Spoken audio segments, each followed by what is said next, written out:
Republican Senator Lisa Murkowski is apparently struggling with whether or not she can endorse Donald Trump for president, which just goes to show you how unbearably cowardly she is. And she's not the only one. There are a number of right wingers who seem to privately express deep concerns and issues about Donald Trump, but they don't have the courage to speak out.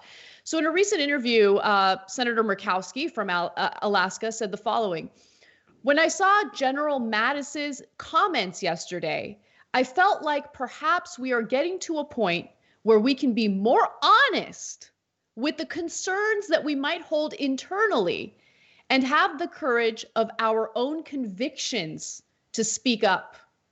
So, of course, she's commenting on General Mattis's statements about Trump and how he was disgusted with his unconstitutional actions and the brute force that was used by law enforcement against peaceful protesters in Washington, D.C. But I think that there's a lot revealed in that statement by Murkowski, because she's essentially admitting to the world, yeah, I have problems with Trump. Trump is dangerous. He is not a good leader. And we've seen him slowly but surely dismantle our civil liberties, our constitutional rights. He's committed crimes in the White House. He had committed crimes prior to entering the White House.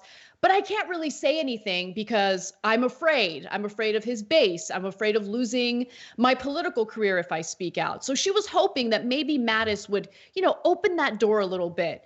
But she would be wrong, because CNN spoke to several other Republican lawmakers about what happened in Washington, D.C., with how those peaceful protesters were met with brute force on the orders of Donald Trump so he can do his photo op. And here's what several of them had to say. Senator Ron Johnson said, it's General Mattis's opinion. He's free to express it. Lindsey Graham, of course, he's probably the worst among all of them, says, it's just politically fashionable to blame Trump for everything, and I'm not buying it. Okay. Then you have Senator Rob Portman, who claimed that he hadn't even read Mattis's statements, so what are you doing with your time? Like, what do you do, Portman? Like, you didn't have time to read one of the most important statements that a military general, Donald Trump's own, former defense secretary, had to say about Donald Trump. You didn't have time to read that. Okay. Later on, he caught up with CNN and did have an opinion. He said, Mattis is a decorated war hero and, has got an amazing reputation and career. So I want to take what he says seriously, but I happen to think that the president has said the right things with regard to what happened in Minneapolis. Of course, that's where George Floyd was brutally murdered in broad daylight by Derek Chauvin. So, and just to remind, go ahead. No, just to be fair to the president and Portman, who's back in what he said about Minneapolis, today Donald Trump did an angry tweet saying, no kneeling. No, he was not talking about Derek Chauvin kneeling on George Floyd's neck. He was referring to Colin Kaepernick.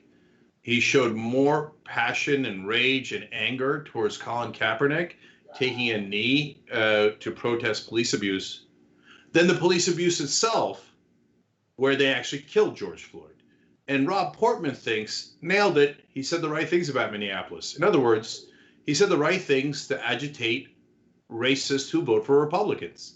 And if we agitate them enough, they show up in greater numbers and we win our elections because we outvote the Democrats. And so, yeah, if that's all you care about, yeah, you tell them, can you believe what Colin Kaepernick did? Chauvin, sure, I guess it was wrong, whatever. I'll say obligatory words written by someone else. But meanwhile, back to the real issue at hand. Can you believe Colin Kaepernick was protesting police abuse?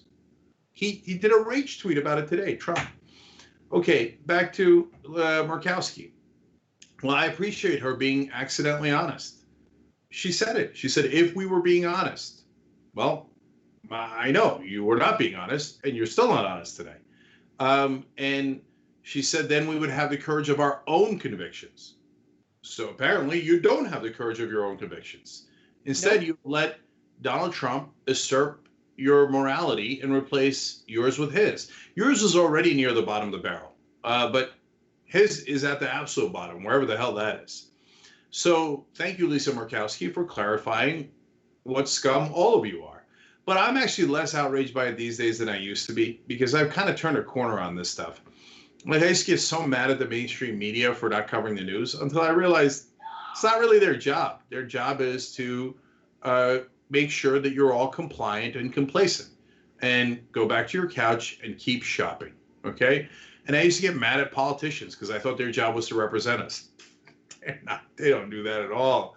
No, their job is to be subservient to power and to placate you and pretend that you have any degree of power in this country. Why do you think so many people are discouraged and don't want to vote? Why do you think so many people don't want to get involved in the process? And then the Republicans outvote us because a lot of Democrats have and independents have accurately assessed that it's all a game. And these politicians, they don't mean a word of it. They're not honest. They don't have any courage of their convictions. They don't even have any convictions. It's all me, me, me, me. Even in my tiny little brief run for Congress, every political figure I met, honestly, didn't give a damn about policies or the people, etc. It was all show, all smoke and mirrors, all about like, how can I pretend to care so I can become someone important? And how are you going to do that? You're going to get it by getting the money. And so that is why all of our politicians serve the wealthy and the powerful, and so do the mainstream media. So that Lisa Murkowski just accidentally admitted it. That's the only difference.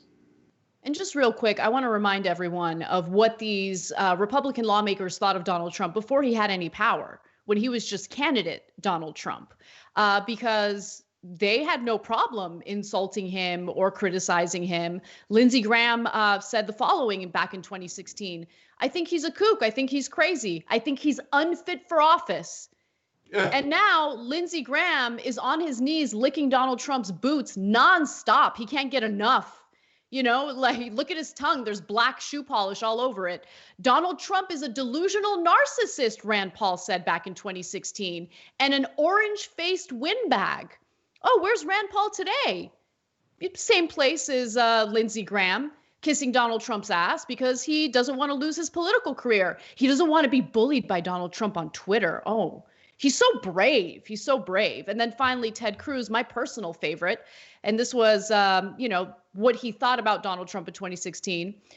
Whatever lie he's telling, at that minute, he believes it. The man is utterly amoral. And now, of course, after Donald Trump insulted his wife, called her ugly, referred to his father as, I forget the murderer's name, he's just kissing Trump's butt nonstop because it's all about their political careers. And you know what they're fearful of, Cenk? The type of tweets that Trump had for Lisa Murkowski after she said what she said recently. So he's threatening her political career because he can. And this is exactly what they're fearful of. He wrote, "Few people know where they'll be in 2 years from now, but I do. In the great state of Alaska, which I love, campaigning against Senator Lisa Murkowski. Get any candidate ready, good or bad. I don't care. I'm endorsing. If you have a pulse, I'm with you." So, first of all, on Ted Cruz and the rest, he's wrong. Trump is not utterly amoral. Trump is actively immoral and revels in it. But it is a great description of Cruz, Lindsey Graham, Rand Paul, and the rest. They are utterly amoral. They don't care at all. As long as they get power and wealth and privilege, they're like, oh, whose ass do I have to kiss? Before, by the way, it's not like Ted Cruz served himself when he was making those comments about Trump. At the time, he was working for the Mercers. He had gotten $13 million campaign donations for his presidential run from the Mercer family. And later, he refused to endorse Donald Trump during the convention. He went upstairs to the box that the Mercers were in the convention stadium, and they slammed a door in his face. And they said they had switched allegiances. They were with Trump now. That is when Ted Cruz, on a dime, switched his position and immediately started to not only support Donald Trump, but phone bank for him and enthusiastically support him. You know who does that? Someone who is utterly amoral, just does not care about morality at all.